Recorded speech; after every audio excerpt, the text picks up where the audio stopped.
Are you alive? Think you might die one day? If you answered yes to either one of those questions, you need to come down. Now, come on down to Symmetry of Asheville right now. We got over 100 policies starting at just $49.99. Here we have an accidental death policy from America Life with a free disability rider, just in case the accident don't totally get you. Next up, let us slip you into a luxurious American amicable term policy with a low-cost optional return of premium rider. That's right. Folks, you don't have to die here to profit at Symmetry of Asheville. Are you more concerned with living than dying? We got just the right thing for you. Take a look at this one-of-a-kind standalone critical illness policy from Mutual of Omaha. You get sick, you get rich.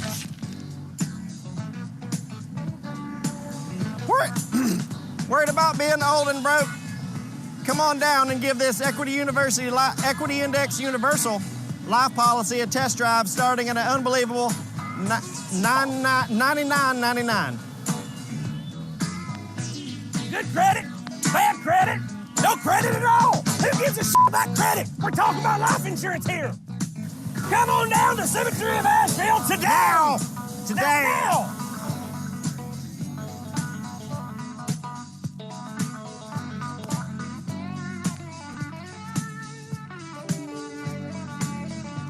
Come on down to Symmetry of Asheville today!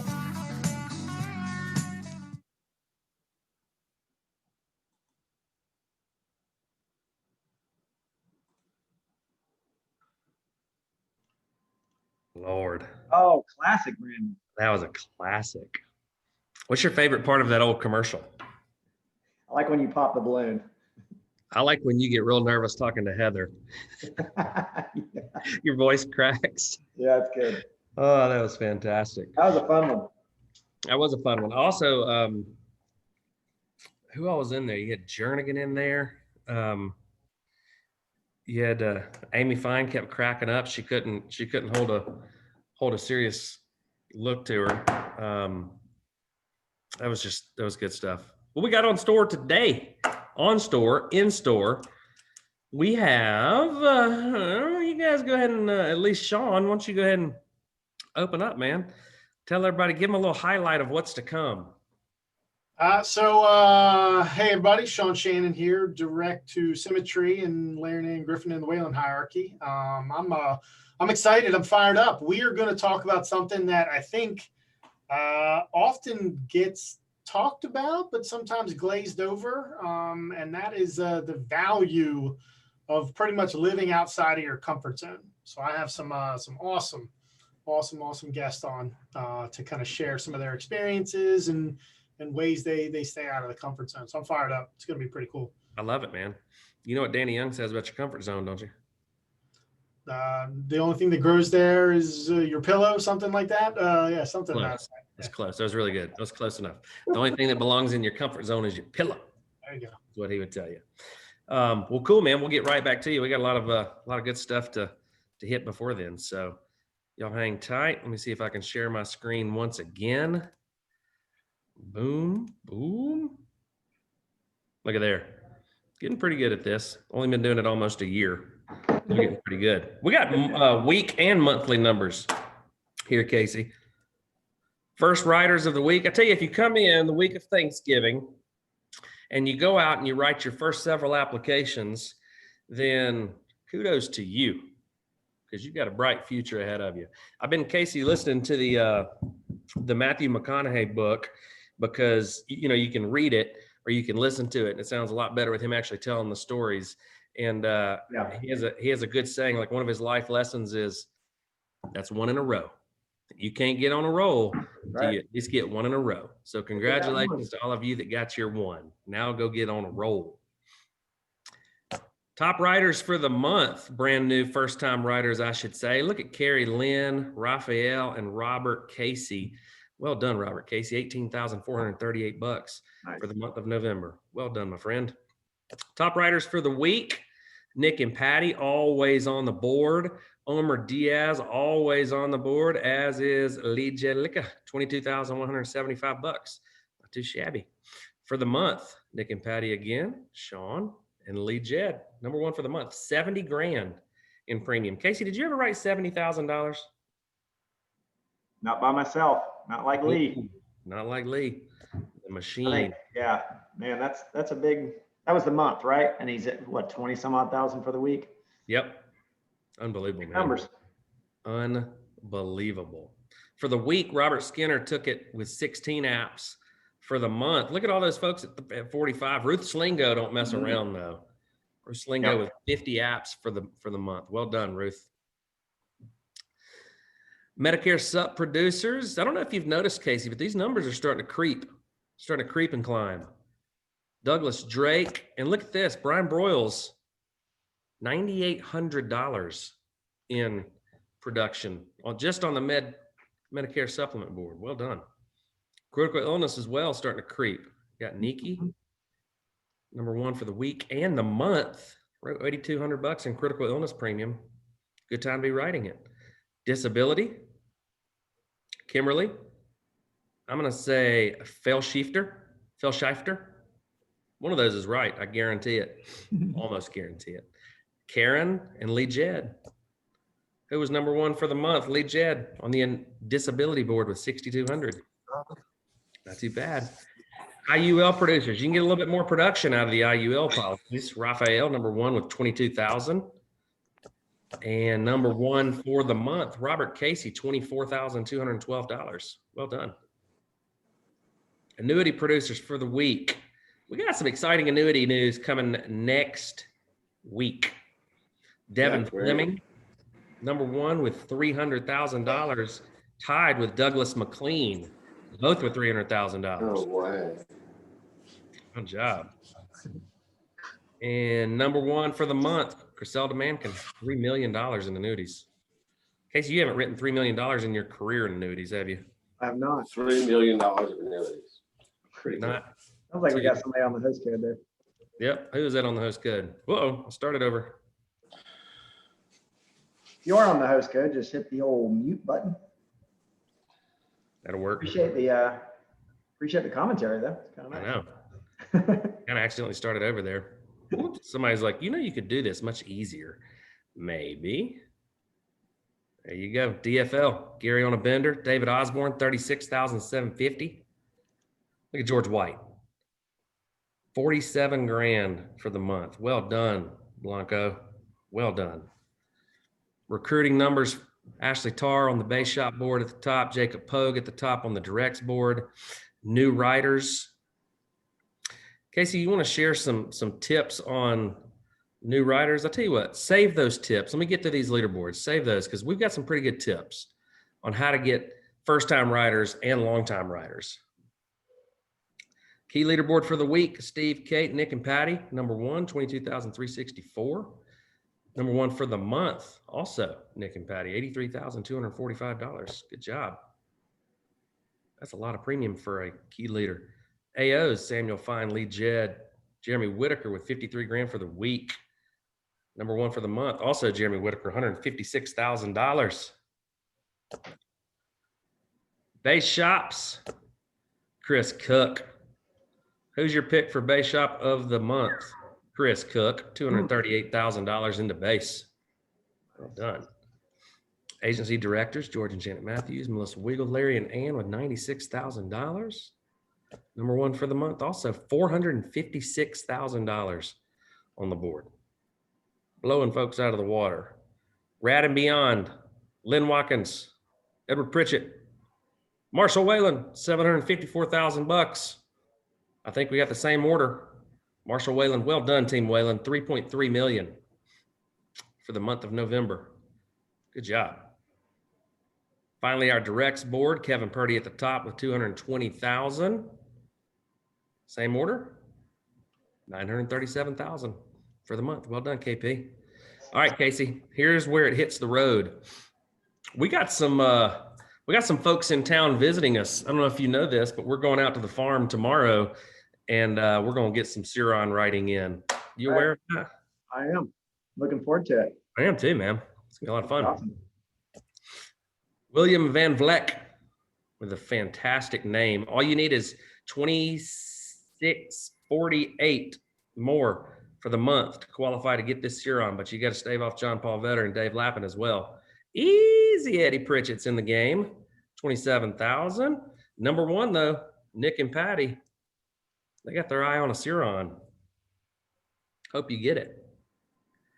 All right, man, you ready to see some big numbers? Bonuses paid out last month. On the equity side, $623,995. The top one of those going to Marshall Whalen with a $131,000 bonus. Brandon Martin, number one on the capital bonus with $3,000. And on the producers bonus, George White with $37.58, writing some DFL and writing a lot of it. Here's how it shook out. Total amount of bonuses paid out for October, over $715,000. And for the year, over $7 million. You know what, Casey? People need to kind of stop for a minute. Look at this. Think about, what is it that you want for life? What is it that you want out of your business? What are you hoping that it yields, that it brings you? And I guarantee you, if you ask the people that are, most of the people that are on this board, there's a common theme that always comes up, right? Money is important. It is one of the things I want. It is probably not as important as time. Now, if you can get both of those things, then you're dominating life, as we say. Yep. How do you think Marshall Whalen wakes up in the morning knowing that his work can get done on his boat, that he has $130,000, Edward Pritchett with $100,000 bonus coming in, Lynn Watkins, all of them still having base shops. So this is not all of their comp. This is a portion of their comp. What does their lives look like from a time standpoint? It's your most precious resource. Yep. Looks pretty good. That's what I'd be fighting for. Doesn't solve all the problems, but it checks off a bunch of those boxes, you know, when you think about the important things in life. And a lot of those important things in life, you know, maybe it's your health, maybe it's your relationships, maybe it's your mental health. All of those things require time. And what a lot of people find themselves doing in work is trading all of their time for what they think is the most important thing, money. And they really end up kind of realizing, man, I've kind of leaned my ladder up against the wrong building, so to speak. Like, the destination is not what I thought I was wanting and going for, you know? Yep. So it's just good to see, you know, that's how we started our company. We asked that question, what do we really want for ourselves? And we just kind of, you know, bet that what you and I wanted, which was a good balance of time and money in our lives, the chances are that that's what most people want. And if we can give, really the company started fairly with a selfish idea that, you know, in order for us to get what we want, we're going to have to put other people in the same position to get that. Yep.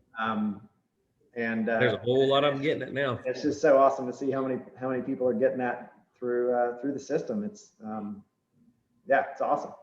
Yep, absolutely. And then to see what these guys and gals are doing with that money. You know, I know y'all talked a lot about the Make-A-Wish thing last week. I couldn't be on, but $260,000 raised in a little over an hour is just unbelievable. We started thinking, all right, we're going to raise 60 grand. Immediately we thought, okay, maybe we should make that 100,000. We had no idea that we were going to raise 260.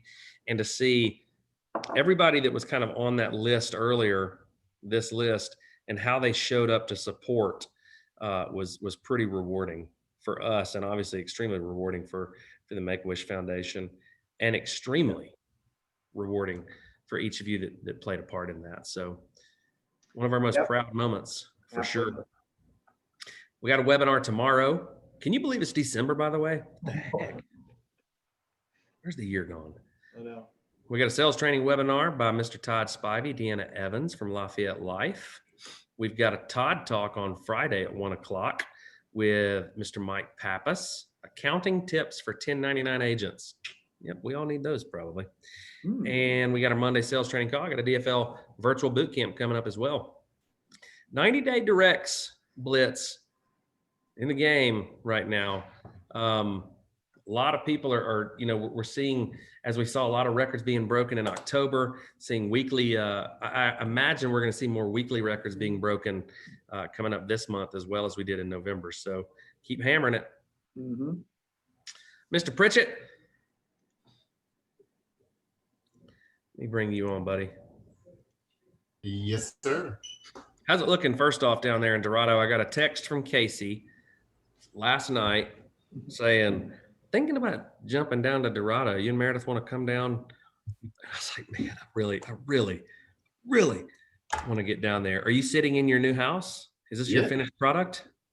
Yeah, I mean, the office isn't all set up yet, but I got stuff going in, furniture's going in. We got actual furniture out where the kids have couches to sit on, a little playroom for the kids. All the kids now, or the two big kids, have their own bedroom now, and they're decorated just for them. So like it was fun, like working with a decorator to like get everything in place. And Theo has a space theme room, so like it's cool to kind of do those kind of things when you have a raw blank slate to work with the new house. So that's been really fun.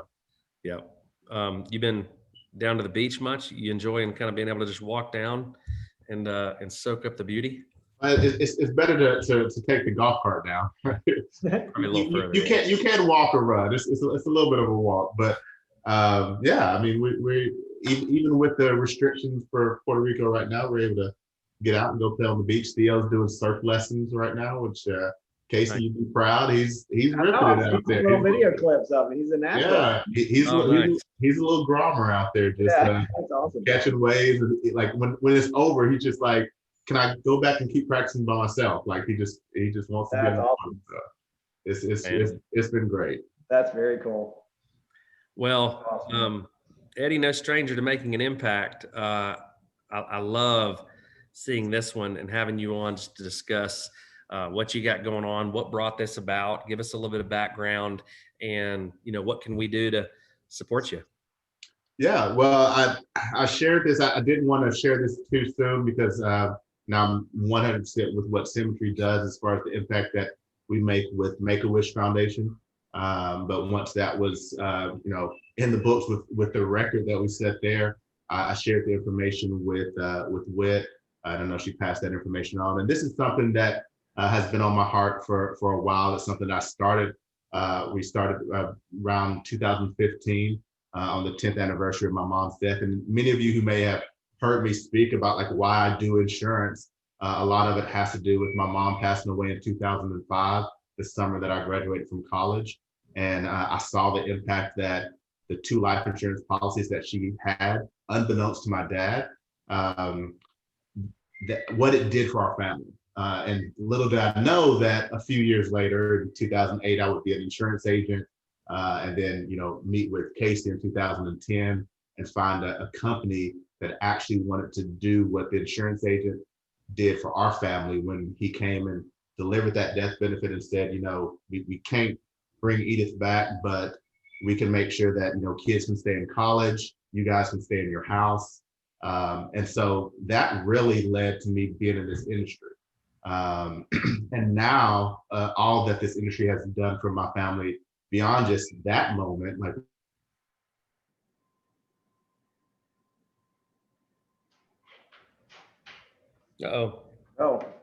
Lost you for a second there. See if he comes back. He might be on island internet. Might be. Might be one of those classic Puerto Rican blackouts or whatever they have over there. Right. I will come back to you, Eddie. I want to hear much more about that. Yeah, we got to come back to that. Yeah, we got to come back to it. Well, in the meantime, while we're waiting on Mr. Pritchett to come back, I know that, some of what you shared last week, as we're continuing to kind of dig into a lot of the numbers. There you are, buddy. Sorry about that. Just internet decided to just go out and come back up. Island internet, right? Yeah, right. So as I was saying, she ended up being a nurse and educator at the VA, and also ended up being the head of their nursing union.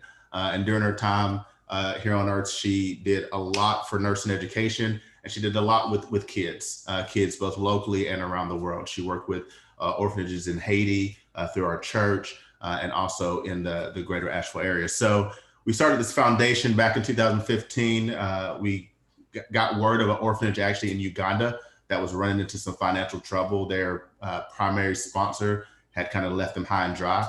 There's over 300 children, mostly AIDS victims, AIDS orphans at this orphanage. And it's actually a former agent here at Symmetry came to me and said, hey, is there anything you can do to help out? And then originally it was just, helping out a little bit here and there. And then we just started to get more integrated with them, started to help support the salary of their staff. They have 20 staff members there. They needed some additional land to build the kitchen that they were getting ready to get kind of shut down because their kitchen was just an old shack. They didn't have a modern kitchen. They didn't have piped water. And so I raised funds with some other 120s here at Symmetry, and we sent that down and we piped in water for the first time. We built the kitchen.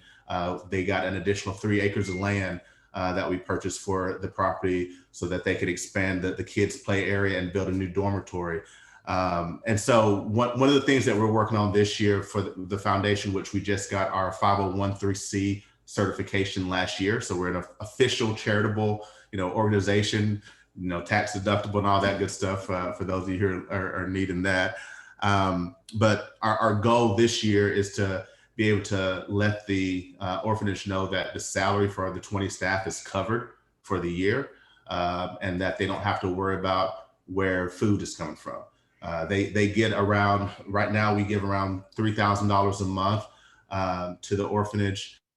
Some months that makes ends meet, some months they're still lacking a little bit, and they go out and scramble. They raise their own chickens, they grow food and this is the staff is growing food, raising chickens to take care of these kids. So we're just trying to make it so that they can feel more secure in what they're doing. Slowly but surely, the foundation is looking to grow an endowment to make sure that they're just taken care of all the time, that they can grow and expand and be able to bring more kids, because there's more kids that need this orphanage there. They just can't afford to take them in.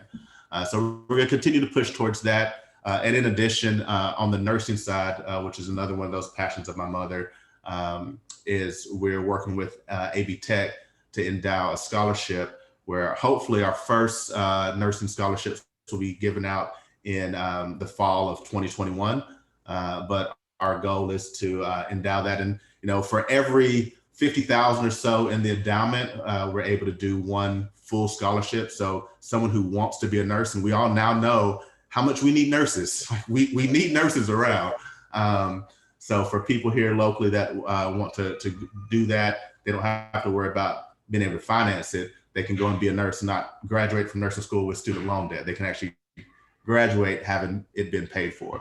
So we're going to slowly build that up, over the coming years. But those are the two things that we're going to be working on. The nursing education side, being able to endow those scholarships and to continue to support not only the orphanage in Uganda. My wife and I, we work with the orphanage here in Puerto Rico. And as funds become available, the goal is just to expand that out and just to see, how big can the impact be, right? Like how many people can we touch with what this company is allowing us to do? And those that want to participate or just learn more, if you just go to camilla-foundation.org, you can read more about what we do. If you want to donate, you want to participate, obviously you can reach out directly to me, or you can do so right there on the website. So I appreciate you guys giving me an opportunity to just share that. That's what this company does. It gives us the chance to really pursue our passions and do things that, like, had I been working as an engineer right now, there's no way I would be thinking about or have the time or capacity to do something like this. But to be able to honor my mother in this way and continue to do good in the world, which is one of our core values, it's amazing what we're able to do here at Symmetry. So thank you guys so much. Yeah, that's awesome, man. Thank you. I think our mothers would have had a lot in common. Mine spent a whole career.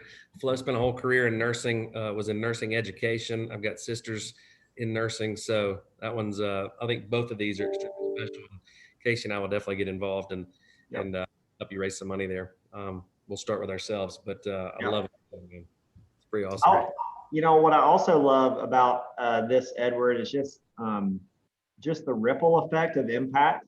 You know, the fact that this you know, with the Uganda, was it in Uganda you said? Mhm. Orphans, you know, how that just came through a conversation with an agent, and you've now carried that torch on in a lot maybe bigger way than he was even thinking. And it reminds me of how Make-A-Wish kind of came about with Symmetry. Brandon, who I was reminded the other day after this event where that all started, which was just a conversation from someone who's not even part of our company talking to Meredith and Whitney about the Trailblaze Challenge and wanting wanting them to donate to Make-A-Wish. And then that turned into what it's turned into with Symmetry over the last 5 years, where we're getting ready to go over $1 million raised for Make-A-Wish collectively as a company next year.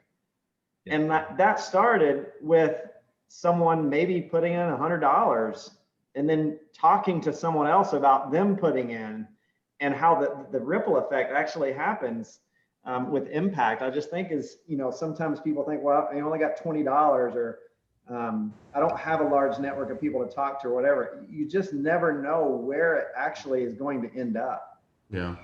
You know, and I just think that's such a cool thing that you're doing, because it will create even larger ripple effects down the road. Edward, I think it's really cool, man. Yeah, right.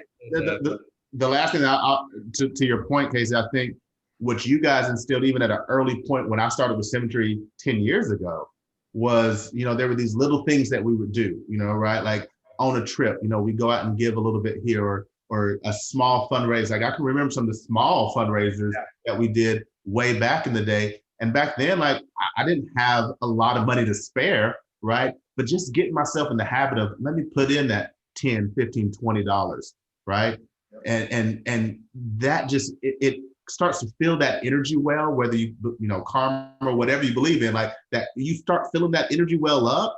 And once it gets full, like you put more into it, and then it just starts spilling out more than you can ever imagine. And that's the principle that you guys continue to talk about and help us to develop. And so I think anybody who's in the company, no matter at what level you are, if you haven't done a little bit of that, right? Like if you're going to be a great leader in this company, you're going to give before you get. That's right. Every single time.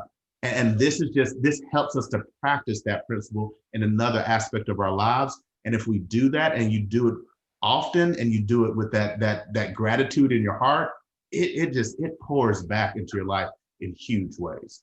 And it's because it's a mindset. You know, it's in order to be a giving person, you have to have an abundance mindset versus a scarcity mindset. And when you have a scarcity mindset, it's never going to come back to you. You know, it's never going to flow. And so, you know, you got to start with that right mindset, which is an abundance mindset. There's enough to go around. I don't have to keep it all and hoard it all for myself. And when you have that mindset, man, it just opens up your world, you know? Yep. Crazy. It's kind of the basics or the tenets of positive psychology too, right? Like from a selfish standpoint, doing all of these great things for so many other people is also giving you, you know, when it comes to positivity and a great mindset. And I mean, Edward, you got to be proud that you said how many kids are in Uganda? Did you say 200, 300? There's over 300. Last count that I got from the headmaster was 314. And that changes. It varies depending on, you know, some kids stay for a long time. Some kids are more transient. Yep. Proud of you, buddy. That's Hey, Eddie, before you go, buddy, we've got some folks in the comments that would like you to mention the URL again, if you would, bud. Website where they can reach you. Yep. He's frozen up again. I've got it though. It's Camilla-foundation.org. Camilla-foundation.org. Maybe we'll try to get something out in the newsletter or something too, if we can. Yeah, absolutely. We will spread that one. So that's really good stuff, man. All right. Kind of froze up myself there for a second. I don't think it's just the island internet. Might be the world internet. You think that's your 2020 bingo card, is like aliens are finally here and they're shutting down our internet right in the middle of this Zoom call? Might be. It might be. Shawn, Shannon, no stranger to making an impact. Want to get you on. Oh, almost forgot one other announcement real quick. We have an AO call next week, right before this call at noon, with Mr. Brian Williams to begin talking about kind of phase 2 of our 90-day run on the issues that we were wanting to discuss. So it's really exciting to have him on. So agency owners, make your plans to be on that one. We're going to be discussing fierce conversations. And I got a hint for you, Shawn. They don't have to be fierce. Don't tell anybody. Don't tell anybody I said that. We're going to make these things real simple. Shawn, no stranger to making an impact, my friend. You got some good ones on with you. You got Dab on. You got Courtney Wallace on. Edward, did I get that right now that I see you back on? I'm sorry, I'll come right back to you. Camilla-foundation.org. Correct. CAMILLA-foundation. Perfect. All right. Every time Edwards tries to talk, he freezes up. Freeze. Shawn, good to have you on, man. You got Dab, you got Courtney Wallace, you got Rich, Osterhoudt. I believe that's everybody that you've got today talking about the value of getting out of your comfort zone. I want you to kind of share your story to get us started a little bit, because a lot of people haven't had an opportunity yet to meet you and to be able to hear kind of what your background is and where you come from. You were kind of forced to make some serious changes around 2008, 2009. Am I remembering correctly? Oh, I was blessed to be in the mortgage business and be relatively entrepreneurial. And then I was cursed to be in the mortgage business and try to stick things out. So it was interesting. And you want to talk about uncomfortable? Yeah. There's a lot of uncomfort that comes with not having money and all those kind of things when you just had it. So yeah, it's interesting. Yeah, I think what we're going to talk about today probably is more like voluntarily or intentionally getting out of your comfort zone. I think in 2008 you were tossed out of your comfort zone, and always easy 10 years later, 12 years later to look back and be grateful for those moments. It's not so easy when you're in the midst of it, in the heart of it, but it's always great to know that this is making me better. This is making me stronger. And if I face it that way with those intentions, then I will get something good out of it. And let me tell you something, brother, you have gotten a lot of good out of it, and Symmetry's gotten a lot of good out of it as well. How many agency owners do you have now in your organization? We get 8, plus myself. I've got 6 direct, which is pretty awesome. And I do as a campaigning for warm market. 5 of my 6 direct AOs are warm market. So if anybody's like, I don't want to talk to my warm market, yeah, reconsider maybe. Were they all were some of them from the mortgage business? Well, Dave was actually in the mortgage business, and that was it. So Brad was my college roommate, which is amazing that he would still do things after being my college roommate.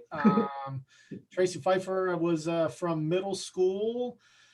Claus Luda, I met at a dinner club. Chris Goheen, met him at the gym, and he was like, "Why are you here at 11 o'clock in the morning?" That kind of thing. And I was like, "That's how life goes." So that's right. Talk about which agency owner did you say you went back to middle school with?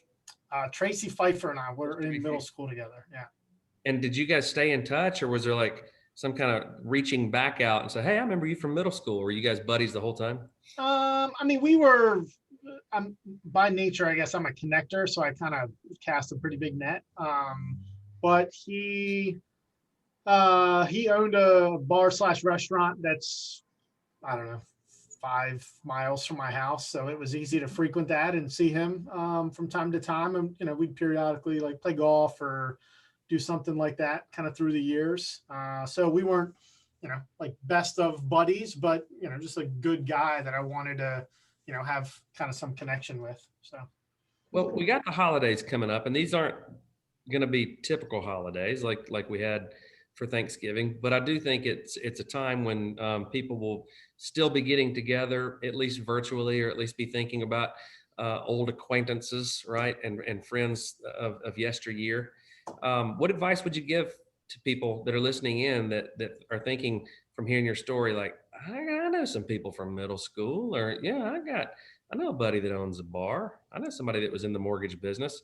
How do they begin the conversation without people kind of reaching for their wallet and getting nervous? Like, boy, do I have an opportunity for you. Like, you don't want to.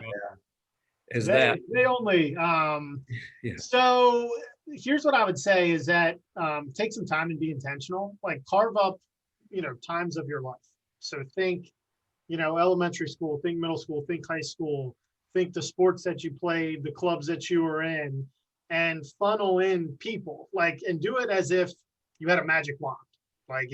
Not without judgment, without anything else, you make that list, and that list will keep growing as you're in college, places you work, people, even if you're like, oh, there was always this one waiter at this restaurant I went to. Mhm. And then make the list first, and everybody's connected with social media or this, that, or the other. And then have one basic understanding, which is most people lead quiet lives of desperation. And if you can go, you know what, I believe that to be true, which it's true. Think of how many people, even folks I know that have awesome BMWs, and they get $7 in gas because they can't fill it up. It's crazy. And they would never tell you that. But it's true. And then you go, okay, well, how can I, if nothing else, how can I just be subtle and just say, hey, I'm involved in something that I'd like to share with you.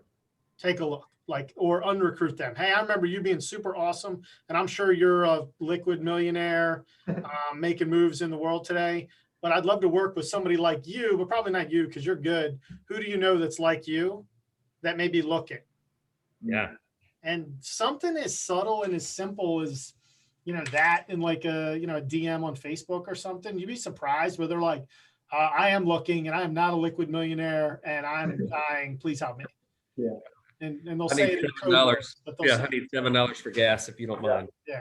So, We always used to say it's kind of the same thing with most questions that we try to teach people to ask, whether it's uncovering an annuity or asking for a referral or asking an old acquaintance if they'd be interested in joining the insurance business. A lot of times it's not so much what you say, it's just the fact that you're committed to saying it, right? Casey, you used to always crack me up because I'd say, Casey, what's the best way to ask for an annuity? And you'd say something, or no, what's the best way to ask for a referral? And you'd say, you don't happen to have a referral for me, do you? Yeah, you got any referrals? And it works. Yeah. Consistency over correctness. Yeah. You'll get better, just like everything else in this Pretty better. Yeah. Just start asking the questions. Yeah. Blocking and tackling part. For a lot of people, Shawn, this is a great segue into getting out of their comfort zones, because especially people that maybe they've only been here for a little while, they've had a little bit of success, not quite enough success yet.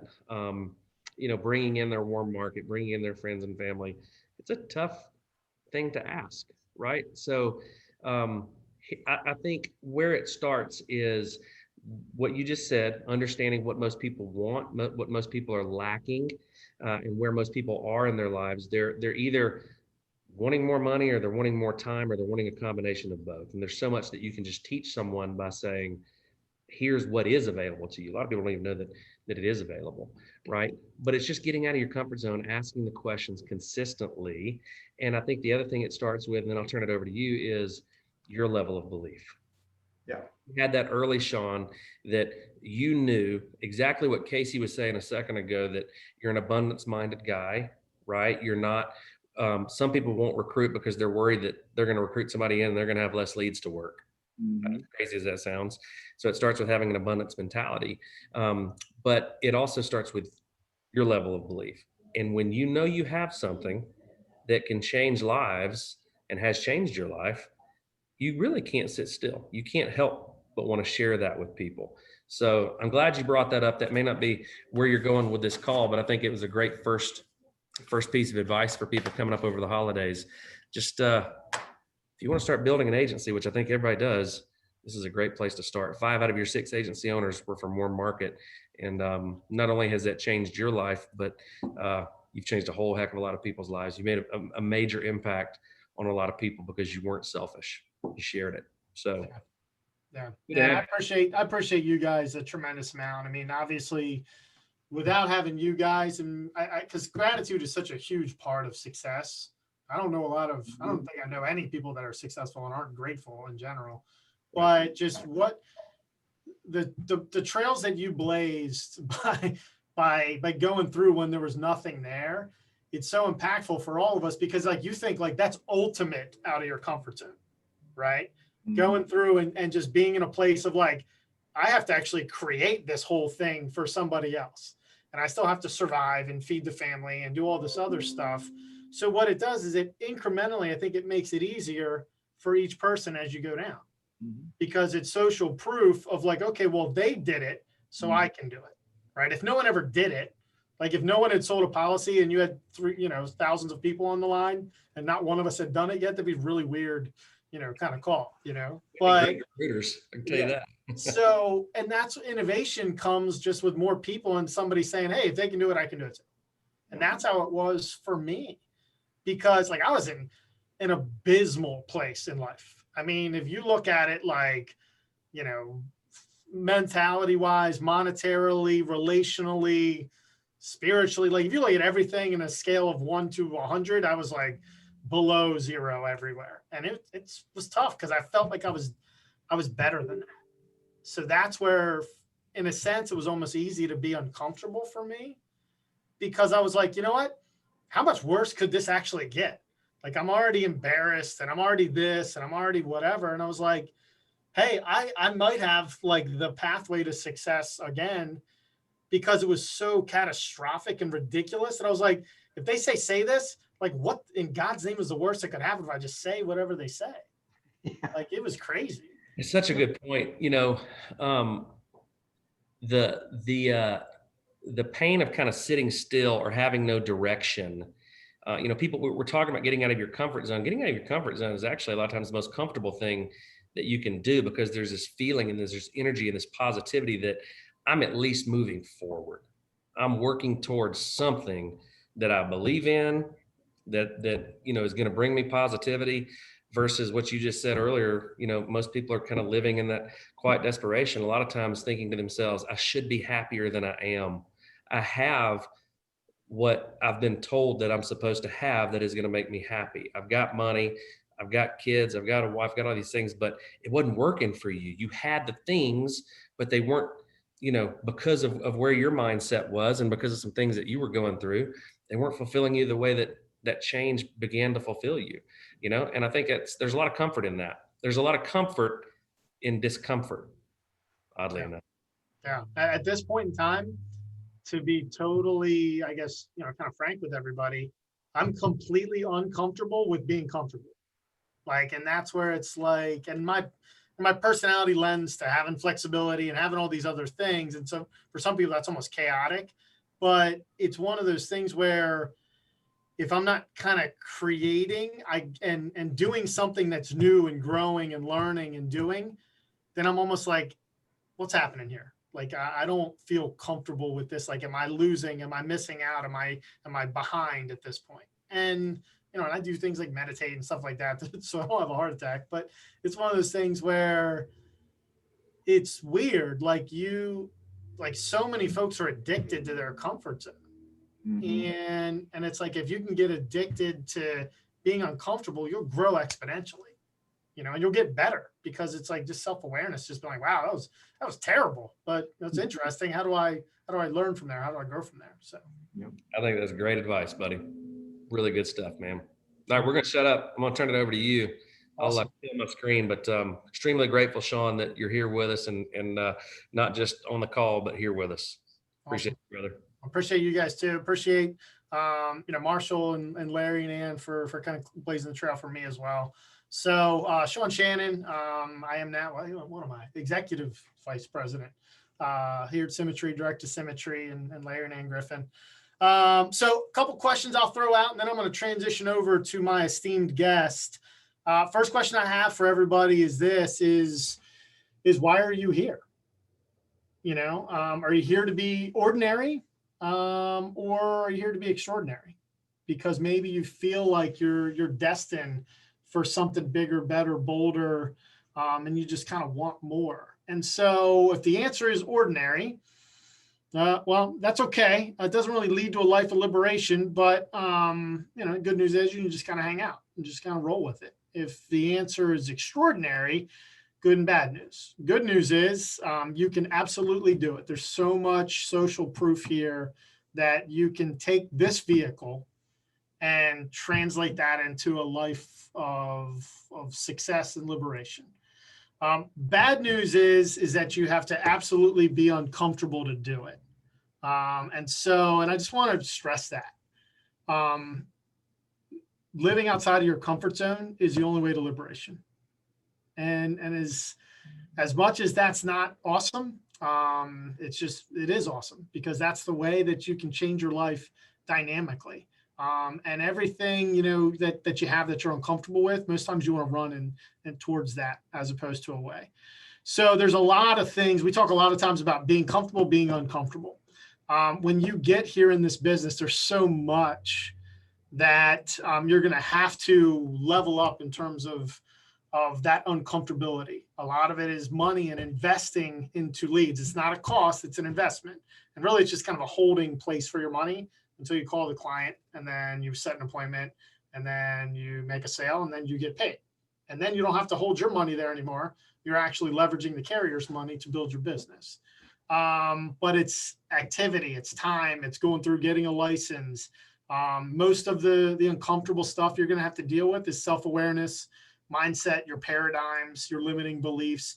Like it's, some of your triggers maybe, but those are the things that are the toughest. The more you overcome you, the more you overcome life.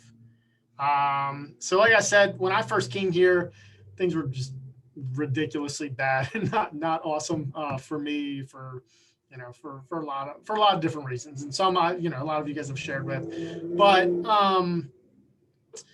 for me, that was such a blessing because kind of like I said, I was able to do things in terms of leveling up where like I just knew everything was uncomfortable because my life was so uncomfortable. And I think when you're in a pit like that, you can go one of two ways. You can just go deeper in the pit and just, be bitter and have a tough life and everything else. Or you can say, you know what, who cares? At this point, I'm not going to be embarrassed. I'm not going to be anything. My way is 100% not working. It can't get any worse. And give in to the faith in the fact that this system does work. And doing ultimately what you kind of deep down through intuition know you should be doing. When, that first phone call, when you call somebody and say, no, thanks, I already got this taken care of. Instead of taking the easy way out and have the magical scissors come in and cut the line and somebody hangs up, you actually answer a rebuttal. As uncomfortable as that is the first time, it's that one little step up in terms of liberation. But it's always deep down doing what is not comfortable, but necessary. So I want to put everybody into kind of make believe a little bit. As kids, a lot of people have imaginary friends, which is kind of weird but kind of neat and kind of cute when you're a kid. The problem is that most adults actually carry those imaginary friends with them later in life. And a lot of people have the same imaginary friends. It's totally weird and totally crazy. But it's not as much of a coincidence as you think because, these aren't like super fun imaginary friends. They're actually kind of limiting and kind of hurtful to you. That's Valley the validator and Rashi the rationalizer. Those are two friends that a lot of people carry throughout their entire life. And a lot of people have them, but they're no good. They lie to you. They steal your dream. They keep you kind of held in poverty. And I encourage everybody, because the only way you can get rid of those imaginary friends, Valley the validator, the one that validates where you are. Oh, well, you know what? So-and-so's worse off than me, so I'm this. Or Rashi the rationalizer. Oh, well, it's okay. I'll do this tomorrow because I know I'll be really motivated tomorrow. Or I'll actually handle objections, or I'll reach out to my warm market. You don't have to do it today because you work so hard. You got on a conference call. You might as well not do anything else. You can do that tomorrow. And The only way to get rid of those imaginary friends, and I'm relatively facetious if you guys haven't noticed, but I think it's true, because the only way to get rid of those imaginary friends is to run towards the things you're most uncomfortable with. And I challenge folks too, like Edward, like Marshall, where, they're getting 6-figure bonuses. They could easily nestle into a comfort zone, but the challenge for them, the challenge for all the other, tremendous leaders we have, the challenge, all the way down to somebody who's brand new, is not even licensed yet, is to sprint towards those things you're uncomfortable with. Run right to them. Don't run away from them.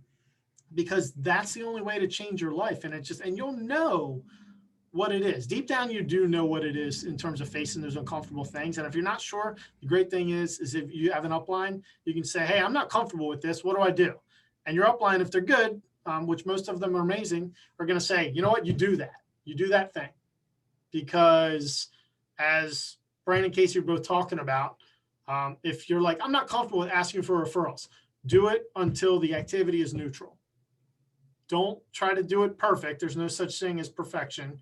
A lot of folks actually say you have to be really, really bad at something before you can be bad double S. You got to be bad first and be willing to be bad, and just do it again and again and again. So I'm excited for the folks that we're going to be having on today. I'm really, really excited for what they're going to be sharing, and the ways that they've overcome their comfort zone to keep rising to their levels of success. They're going to discuss living out of their comfort zone, what that means to them, why it's an absolute necessity. They're going to give some examples of how they've done it. Now, the one thing I want to do is give a lot of appreciation to these folks, because it takes vulnerability to do this. And I'm really, really excited for them to share, because it's just proof that anyone can kind of level up. You guys, we can all get so much better in so much shorter amount of time, but we got to face a lot of those vulnerabilities and those truths that the ego and your imaginary friends will kind of keep, pushing down on you.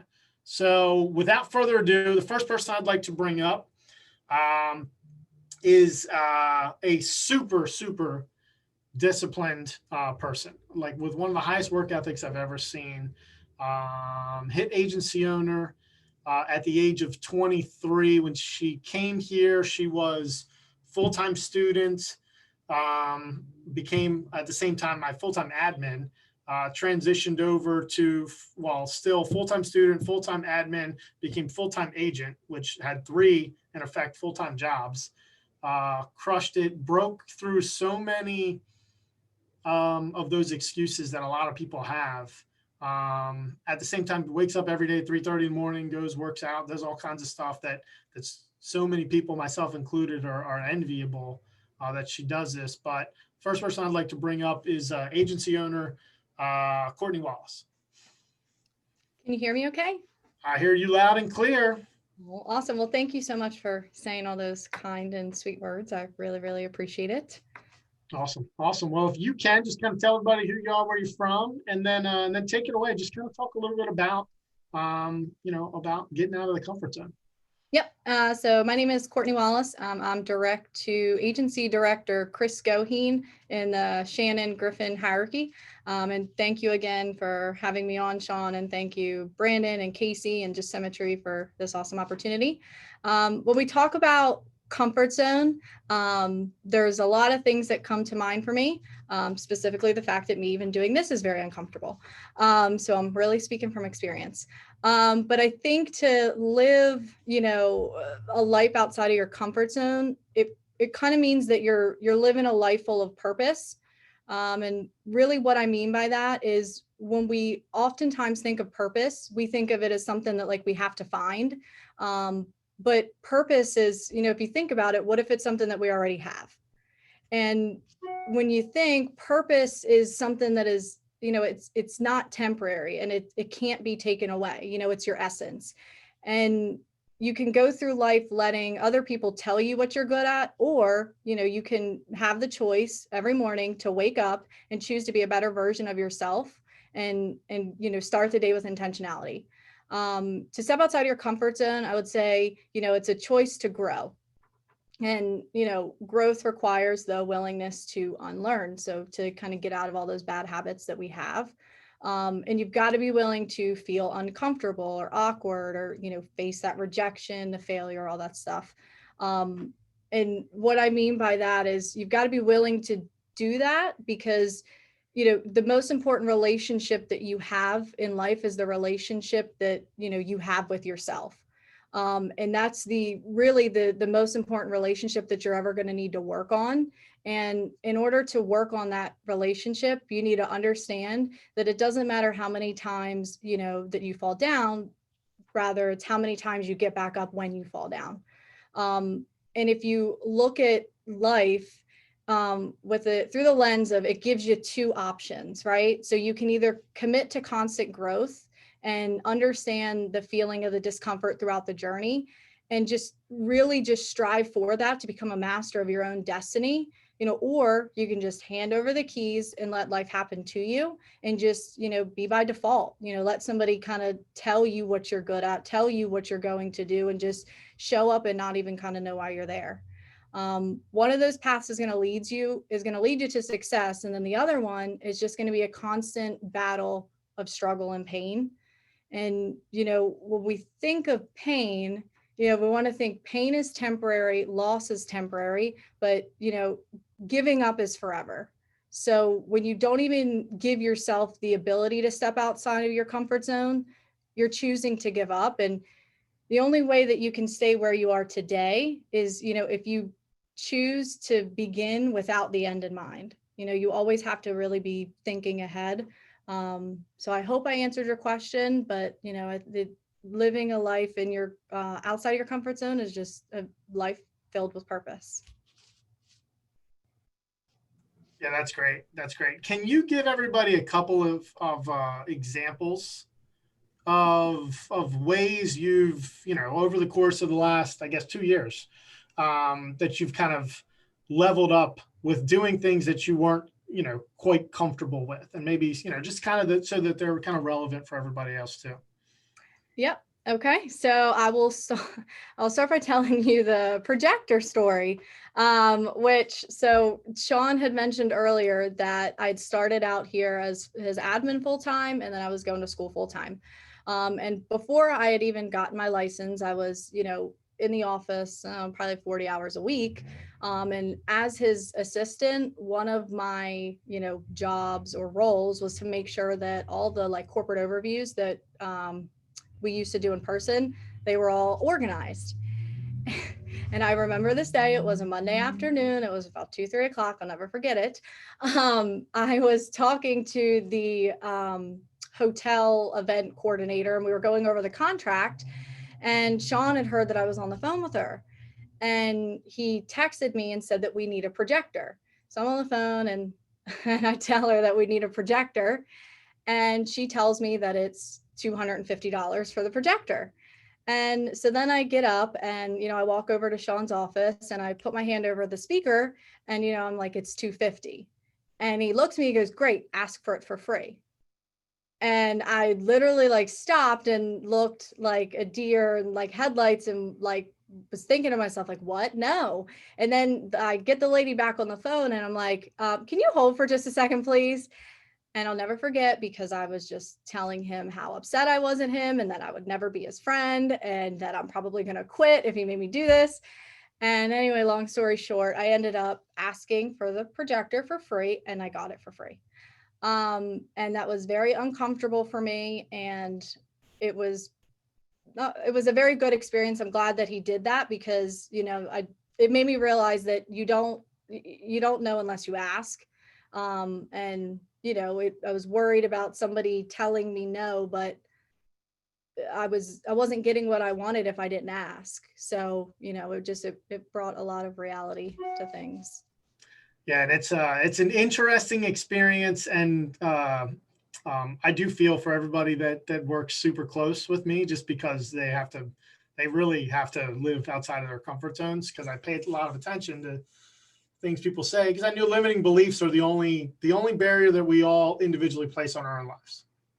You know, that's the true limitation. There's like money, and like money here is not really a limitation. I mean, it's a resource, but if you're resourceful enough, you can make it work.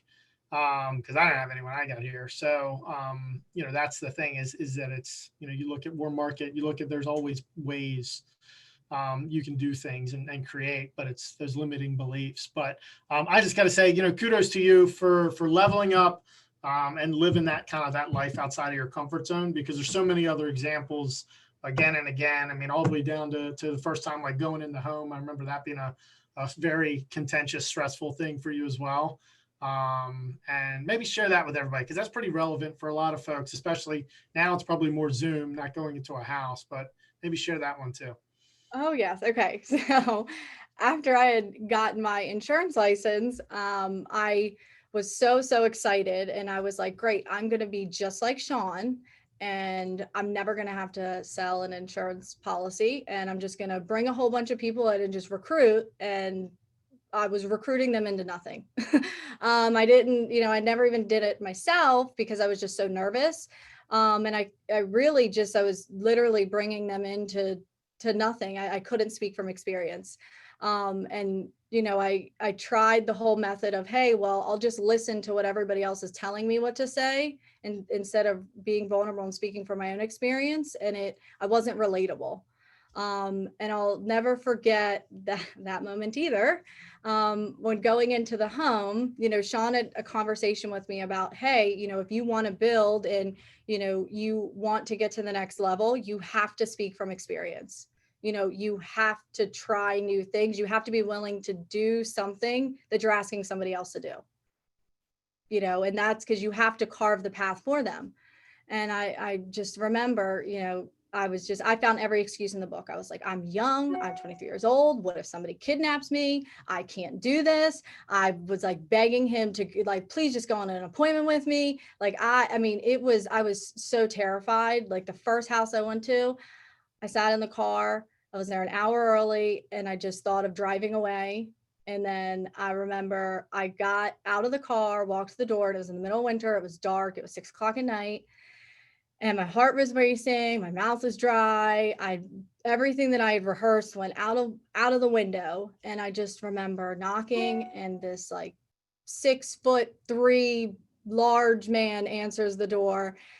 And I just remember my heart dropped. And then I went in, and then after I sat down at the kitchen table, I realized that it's just a conversation. And it was funny because, you know, I originally just pulled out my paper and said, do you want these? And then he started laughing. He said, well, let's get some water first. And, you know, then we started talking, and it, you know, it ended well, but there was lots and lots of pushback. But, you know, you can't grow without, you know, experience, or ask others to lead or follow if you're not willing to lead from the front. Awesome. And just think about it like this too. You could have easily driven away, and that's what a lot of people do. And it may not be so dramatic, like movie dramatic where they do that, but it's, you know, a lot of people just quit on their dream because they're not comfortable. So kudos to you. Awesome job. You know, way to go, just in terms of leveling up continuously, you know, and keeping that as a heavy focus now. So thanks for jumping on and kind of sharing with everybody, Court. Thank you.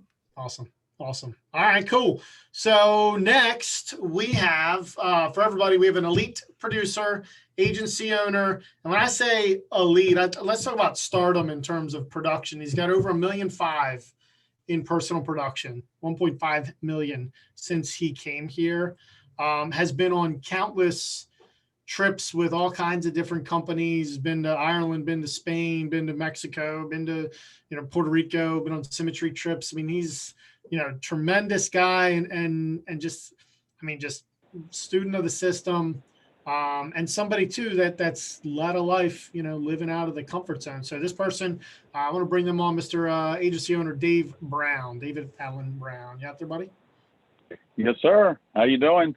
I'm tremendous, man. I'm excited and fired up for everybody to hear, because we've had an interesting journey.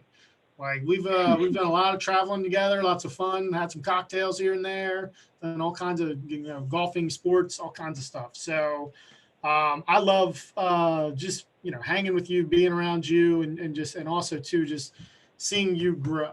And so I just wanted you to same thing, just kind of pour in to everybody with some of your feelings on the topic of being out of your comfort zone.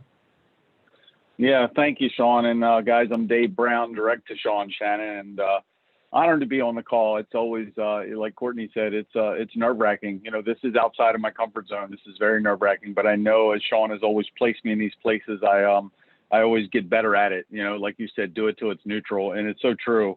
And I can't wait to the day where I'm not nervous doing something like this. But I want to thank Casey, Brandon, and Brian for this amazing opportunity. So Shawn, when you told me to talk about this, it's funny because after I wrote all my notes, I realized that a lot of what I talked about was struggle.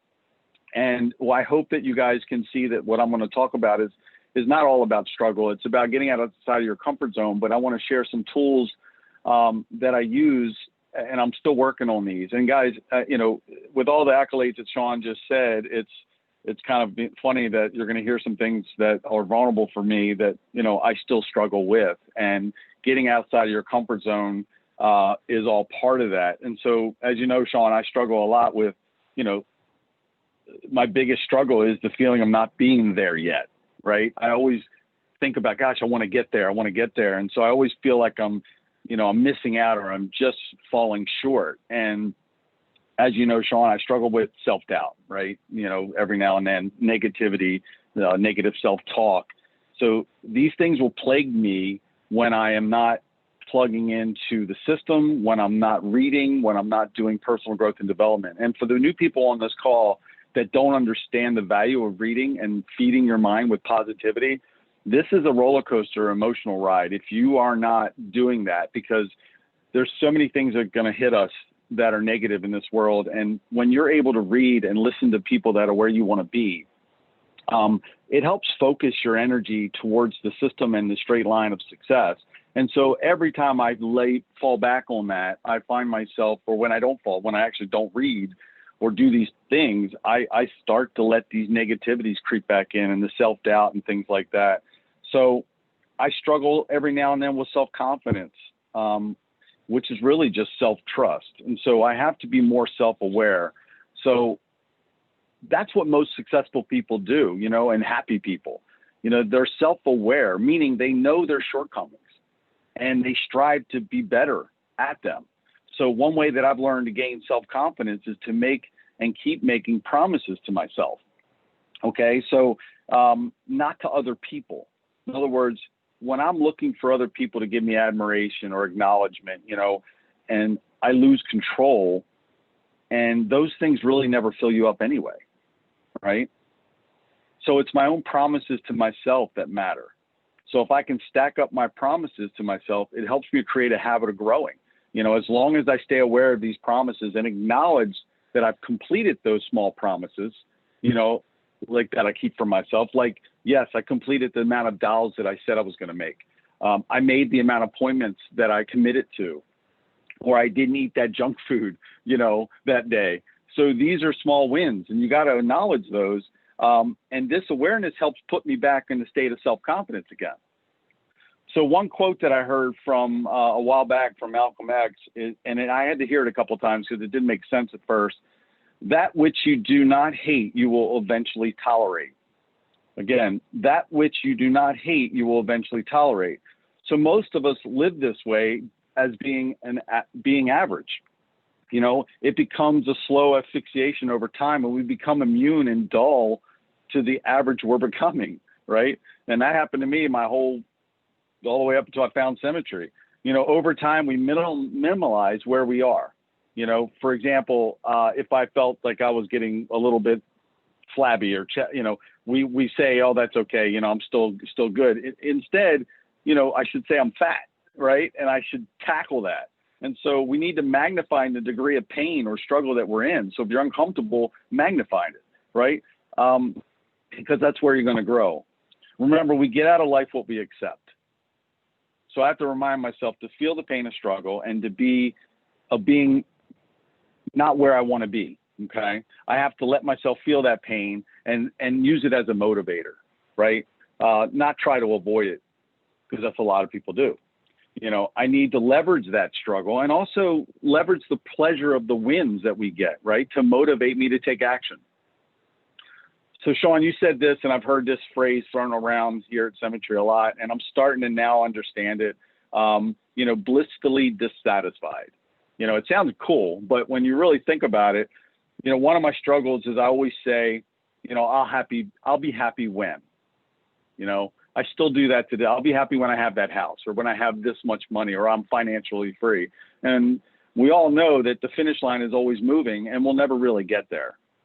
So to me, I need to celebrate my wins, my bliss, you know, which will cause me to want more of it. Just like when you eat a nice piece of steak, or if you like other types of food, you want more of it, right?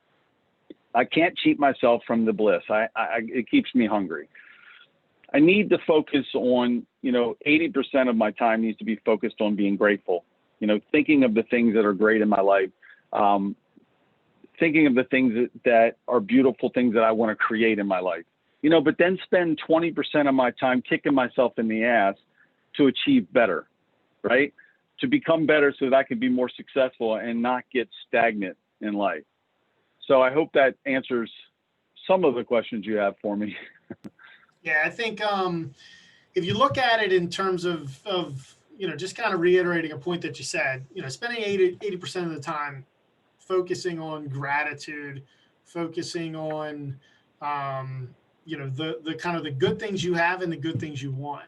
Because when you look at it, what you focus on expands. And so and it's a slippery slope, especially if you spend a lot of time in, you know, like the news, the social media, the drama, all those other kind of things. And so I really challenge everybody to pay attention, be a guard at the, you know, the doors of your mind and your kind of self-talk. Because it's like what goes in and what you kind of reiterate again and again in there. And I know that you and I have talked a lot about, you know, whether it's self-talk or things that you like unconsciously say. What kind of awarenesses have you had through maybe some of those conversations where, and you may not love it, and I understand that, but where I maybe point out something in terms of how you say something or what it is, and then we kind of go and unpack it a bit. So like, have you had any kind of either, you know, epiphany is pretty dramatic, but like any kind of, you know, thoughts or revelations, you know, when we've done some of those things? Oh yeah. I mean, it's, you know, nobody likes to have things pointed out to them. And, you know, we all know, even I know that deep down, I'm doing these things that I shouldn't be doing. And so when you point it out, you know, I'm always grateful after the fact, not during it. A lot of times, you know, we just want to validate our struggle by just sharing our you know, sob story. And instead, you've always been a way to, you know, you unattach yourself from that and show me the path. And it's helped get me to realize that, okay, I'm not working on personal growth and development like I should be, to keep those negative thoughts from coming in and the comparison gap that we do and all these things. So yeah, you know, one thing I'll give a little tip for people, and you mentioned it with Courtney about working out in the morning, and Ed Milet, I was listening to a podcast this morning. He talks about you cannot work out and not be depressed at the same time. It's impossible. Your body movement, your motion of your body itself triggers your brain to think you're happy, right? So if you're feeling like, and this is to start your day, right? Start your day right so that you can then attack those uncomfortable areas in your life. And so you really got to think about how you're starting your day. And even a small little exercise of movement can create happiness and get that body in the right mindset so that you can tackle the uncomfort zone that you're talking about. So, yeah.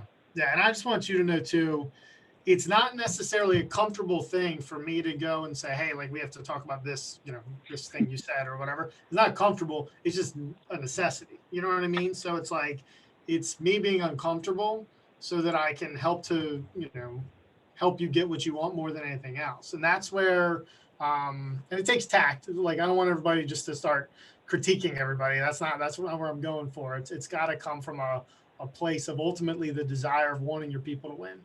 And so one thing too, that I want to just suggest and kind of stress to everybody, record yourself. As you go through, record your phone calls, record your Zoom sales, record record your coaching calls, anything that you're doing, record it, and review it. And obviously, like, share it with your upline and do those kind of things, because that's not going to be a comfortable thing, but there's dramatic revelations that kind of come out of that. So have you had any experience with that, Dave? Yeah, I mean, I love to, a lot of times when we're asked to do some certain calls like this, I'll record it and listen to myself and realize there's things in areas that I could do a lot better. Recording myself in a Zoom call recently, seeing that, realizing that I did a lot of talking, it's really eye-opening, and you're going to be your best critic. So I really agree with that. And I do want to mention something, Shawn, before you bring on your next guest. You mentioned something about, point out some struggles. And I know Courtney had 2 stories, but recently, probably not too recent, a couple months ago, 6 months ago, you had mentioned to me to start my own base shop call, to actually host it. And it was definitely something I didn't want to do. I was doing a team call with some other agency owners on your team, and I was enjoying that collaboration, that it was a comfort, right? I could we could all work together. So breaking away from that scared the living daylights out of me, because first of all, then you start to self-doubt yourself. Like, do I have what it takes to even influence anyone? I've always been leading by example. That's easy, right? I just do the work. But I always had doubt that, how do I know if I'm going to know what to say? What do I prepare for? It was just putting a lot of pressure on myself to do the activity. Now I love it. And it's just, again, get outside of your comfort zone until it becomes neutral. So these are things that if your upline asks you to do, and you want to win here, you just do it. And like we always say, associate with people that are where you want to be, and eventually it'll just osmosis, you'll get there. Yeah. Yeah. No, and that awareness is so crucial, and being able to unpack it. I mean, albeit months afterwards, it's life's pretty clear in the rear view, but having that emotion of like, no, and then maybe even using validations, rationalizations, blaming, that kind of stuff, and then transitioning over into, okay, there's obviously a purpose to this. How can I get over the fact that maybe my ego is keeping me from getting to the next level? And I think you did just that. And the reality is, people want to hear from you, and they want to be a part of a platform where they can develop their own leadership voices. And now, what in the emotional side of it, it's tough because it's uncomfortable, right? So, but kudos to you for whether willingly or begrudgingly doing that, and doing a lot of different things. And then it just makes every other thing that you do that's uncomfortable a little bit easier. So kudos to you then in terms of the level up there. That's awesome, buddy. Awesome. Thank you to you. Yeah. There we go. Dave Brown, everybody. All right, perfect. So our last guest, and I do want to say before we bring this guest on, we did have a 4th person slated, key leader. You saw him all over the leaderboards here this past week and last month, but his wife had a fall, and he wasn't able to be with us today. They're doing some doctorly things today to make sure she's okay. But that is key leader, Mr. Michael Burns. So just keep him and his wife in your prayers, everybody there. But I'm fired up. Last person I'm going to bring on, elite producer, knocking on the door of agency owner. He's literally like, right there.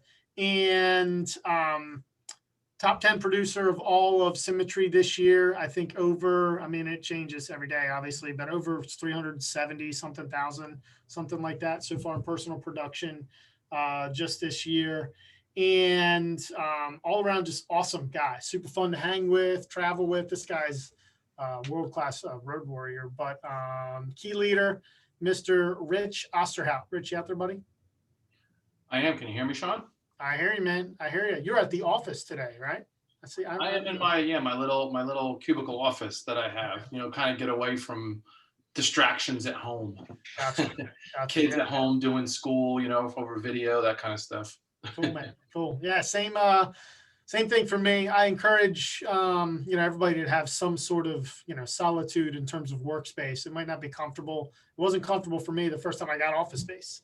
And Dave will tell you, because he had been there, it was like a closet at a driving range putt-putt batting cage place. So whatever you can do to find a place to be productive. It might be a stretch, but it's necessary. So Rich, all right. If you can, same thing, just kind of tell everybody who you are, where you're from, all that kind of fun stuff, and then transition to some of your feelings and experience on living life out of the comfort zone. All right. Well, my name is Rich Osterhoudt. I am Director Clause Luda in the Shawn Shannon organization. And I'm originally from New Jersey, but I've called Orlando, Florida my home for about the last 10 years. So it's usually the sunshine state, but today it's only like 59 degrees in Orlando, which is kind of crazy. I don't know what's going on in the world, but I feel like I'm still back in New Jersey. But anyway, I'm kind of out of my comfort zone right now.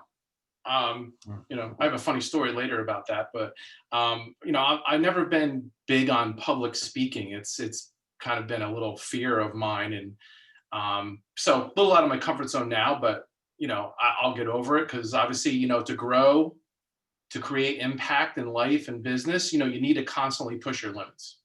If you're not pushing the limits, if you're not pushing the envelope, you're never going to get anywhere in life. And that's what it is in this business. You have to constantly push, your comfort zone to, new limits. You have to stay uncomfortable. I try to stay uncomfortable because that's where I grow. That's how I got to elite producer. That's how, I've had, almost $50,000 months, by being uncomfortable, and everybody can do it. If you push yourself, if you go uncomfortable, you make one extra phone call, you do one extra appointment, you do whatever, you're going to see great things. Right. So, one of the things that I always do is I set a lot of goals and I keep moving the goalposts. If you don't set goals, you're never going to achieve them, right? So, and once you achieve a goal, keep pushing it. There's so many books that we've read, in recent years, like the 10X, Grant Cardone, set unreasonable goals. There's nothing wrong with that, because he says, you set a goal to make $1 million, you might make 500,000. Is that a bad thing? Definitely not, right? So, set unreasonable goals and make yourself uncomfortable to get there. Because otherwise, what do? You're stuck in the mud, right? You're going to be stuck at where you're at. And none of us want to be stuck at where we're at. I want to make an impact for myself, for my family, for my community, for whatever. And, and the way that I stay motivated in that is really think about why I'm here. Now, you mentioned that earlier, think about, why are you here? I remind myself every single day of why I'm here, why I love Symmetry, why I'm doing what I'm doing, the impact that I can make for my family, for my friends, for people that I just met yesterday, right, on a Zoom call, right? I want to help people. I want to help myself, and help the agents on my team. And so I just focus on my why, and I just keep adjusting, the end game. Courtney said an interesting thing. She brought up the Stephen Covey thing. Just begin with the end in mind. I love that. That's one of my favorite things from that. I read that book many, many, many years ago, and that's my favorite thing, is begin with the end in mind. So you set, where do you want to be tomorrow, 3 years from now, 10 years from now? Set those goals and plan how you want to get there. And it's, you want to always stay uncomfortable, and if you do the things that you're afraid of, sooner or later, you're not going to be afraid of it anymore. I think Dave said something like that before, right? Face your fears. Fear is just an emotion. It can't kill you. I can promise you it won't kill you, right? So, you always want to stay outside of your comfort zone, because what doesn't kill you makes you stronger, right? Break through ceilings, always break through a new ceiling. I think that's in another book we read, Traction. It talks about breaking through ceilings, and to do that, you have to be uncomfortable, so that's really my feelings on this, is even though I am uncomfortable, and I told you I'm uncomfortable right now, but I know that this is making an impact, hopefully, to somebody. If one person takes what I'm saying today and it makes an impact in their life, I'm glad I did it. Yeah, well, and if you think about it, you're absolutely making an impact, because it's like by you facing a fear, you're clearing a path for others. And so, and you easily, if somebody can do 300, 400,000 in a year in personal production, most of the X thousands of people that are on this call want to hear something from that person, because they're just like, give me one thing. What do you got? I'll take anything. Because they'll take, they'll do 100,000 or do 200,000, whatever. So we had a conversation as recent as, honestly, this morning, in terms of comfort zones and tendencies and things like that. And just kind of how, like, the best way oftentimes to liberate others is to do the thing that is necessary but not comfortable. Mm-hmm. And so what are some kind of specifics in terms of examples of where you've stretched that comfort zone, and it might not have been awesome in that moment, but where it kind of leveled up from there. So any examples that you kind of have for that? Yeah, I mean, a good example of that is, really, and kind of based on our conversation, that we've had this morning, is I feel like I'm a great support person, but maybe an over support, and maybe I do that with people, my team, or I know I do it with my children too. My wife yells at me that maybe I over support my son and my daughter, but it's about, helping them to find the right answers, to help them to challenge them. And that's been a challenge for me is, sometimes I guess I don't want to overstep boundaries. I don't want to overstep a certain line. And that's my fear. And that's where my comfort zone ends, in dealing with other people, even people close to me, trying not to rattle the cage too much. But I found that if I do that, you get new results. Right. So that is a big comfort zone for me, is basically overstepping, some red lines or lines drawn in the sand, that I need to step over in order to help people to grow. And like one of the things I learned from that, you and I talked about, is by liberating others, I'll liberate myself. Big time, big time. And I think too, like, for anybody else that's out there that shares some of those same tendencies, which is that kind of classic over support, and there's a lot of kind of walls of self-preservation that are put up with that, which is like, hey, I want to give them everything so that they don't leave or they don't fail or they whatever. The good thing is that you can become a liberating leader pretty quickly, because you're naturally going to be inclined to do so much support that now all of a sudden you just slot in a little bit of that challenge for that person. And things are going to go up. There's not that many people that are just all straight challenge, no support. And so it doesn't, and it's really that uncomfortable side of like, hey, well, what happens if there's friction? What happens if they're not comfortable with this challenge? Well, that's good. That means they're going to grow as well. And that's from a leadership perspective. What about for you individually? An example, like maybe you can give something for, new agent person out there of like, hey, how can I level up with, like, I'm not comfortable with whatever it is, making dials or, jumping on Zoom or recording myself or, doing all that other kind of stuff. What are some thoughts on that? Yeah, I mean, I guess it's really just about, the old saying, the Nike saying, just do it, right? It's just so simple. I mean, that's probably one of the greatest taglines I think ever created. Whoever made that up is a genius, right? Just do it. An example, I've been in this business a while, in financial services for a long time. But in the beginning, it was extremely uncomfortable. I had an extreme fear of the phone. And I remember when I first was getting started in this business, we used to do a lot of cold calling, almost out of the phone book type of cold calling. It wasn't like getting warm leads like Symmetry has here. It was just calling complete strangers and trying to sell them financial products over the phone. I remember when I was going through training with this particular company I was with back then, well over 10 years ago, that we had to do dials, and there was our trainers were on the phone listening to our calls. And I remember I was so scared that I sweat. We had to wear suits back then, and I sweated profusely through my shirt. I actually had to go into the men's room and use the hand dryer to dry my shirt. I was like, I was a mess, but I got over it. I did it. I made a sale. Like the second day of doing this, I made a sale.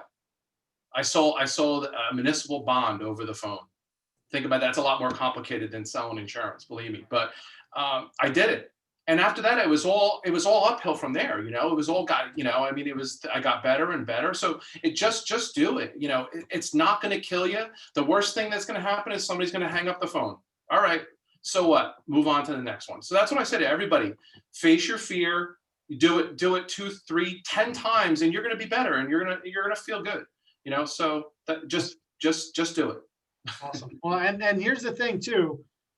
I don't think anyone, there could be someone, but it's highly unlikely. I don't think anyone in the history of anything has ever died from making a phone call. So I'm very happy that you sweated through the shirt and the suit and everything else and made your way into here, into my life. I've enjoyed traveling with you and kind of growing with you and watching you, really start to thrive. And I'm super fired up for what you're going to accomplish next year as well. So thanks for pouring into everybody, buddy. All right, there it is, Mr. Rich Osterhoudt. So greatly appreciate, again, the opportunity to jump on and share with everybody. I encourage all of you to really think about what you're trying to accomplish in the coming year. 2020 has been very interesting and in some cases bizarre. However, Symmetry has been able to grow and thrive during that time. My hope is that you have as well. And whether you have or you haven't, you've got a unique opportunity to completely level up in the coming year. Now's a great time to look at, okay, what do I want to accomplish? But then look at, what am I completely uncomfortable with at this point? Is it, is it recording myself and sending it to somebody for feedback? Is it just straight up the phone? And then I say, okay, well, how do you inch to that uncomfortable thing? Do you make 5 dials, 10 dials, 20 dials? Just commit to that little bit of activity, and you'll see, hey, I didn't die. Then I can do another 20. And it's a journey of 1,000 miles. Starts with that first step. So it's like doing that first step into uncomfortable activity helps you to propel into a life of liberation. And the only way you can do it is by taking that first step. So it's tough and it's a vicious cycle, but if you want extraordinary, you got to do extra. You got to do more. You got to do a whole heck of a lot of running towards those uncomfortable tasks.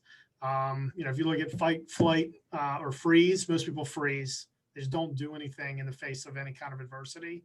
Some people do run away. A lot of people don't fight because they don't think they're strong enough. And I just want to give this to you in terms of encouragement. You're more than strong enough because you can lend on the strength of so many people here at Symmetry that have had to do the same kind of fight that you're in right now. So whether it's a monetary fight, whether it's a mental mindset fight, whether it's an activity fight, tell yourself the truth as to what it is, face that mirror in the reality, and run towards that fight. That's the way you liberate yourself. You start being comfortable, being uncomfortable, and you can change your life. So with that, make sure if you have any agency events or anything like that, you get plugged in. My hope is I'm preaching to the choir, but immersion, helps to set you free, but it's immersion plus massive action, constant correction. You'll get there. So thanks everybody. Thanks to all my guests today, Rich, Dave, and Courtney. Awesome job. And thanks to Edward too, for sharing and pouring in. We'll talk to you guys soon. Have a great week.